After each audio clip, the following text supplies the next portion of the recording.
natagpuan palutang-lutang sa ilog sa Calasiao. Para sa detalye, narito si Idol Denise Brillante.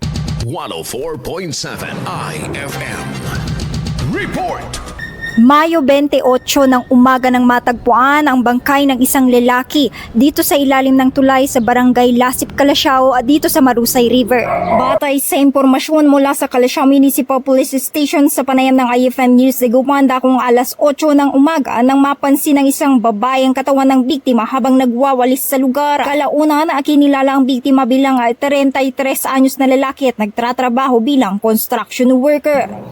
Actually, ma'am, na-receive na lang po namin yung report mga around 7:30 ma'am ng umaga na mayroon pong nakita na bangkay doon sa ilog sa ilalim ng bridge. So sa amin din at saka sa doktor, physically wala naman po siyang nakitang mga injuries sa katawan. Rumesponde naman ang mga pulis sa kasamang Municipal Health Office upang suriin ang bangkay. Lumalabas sa investigasyon na wala pa umanong isang araw ang tinagal nito sa tubig bago ito natagpuan at walang nakitang anumang pasa sa kanyang katawan. Batay sa ulat, huli umanong nakitang lalaki ng kanyang asawa na sakay ng tricycle patungong Dagupan City dako alauna ng hapon ng Mayo 27 at mula noon ay hindi na ito nakauwi. Samantala, nanawagan naman ng hustisya ang pamilya ng biktima na agarang malaman na kung ano ang nangyari sa kanilang anak. Kasi bago siya nawala, napunta muna siya dito ng umaga.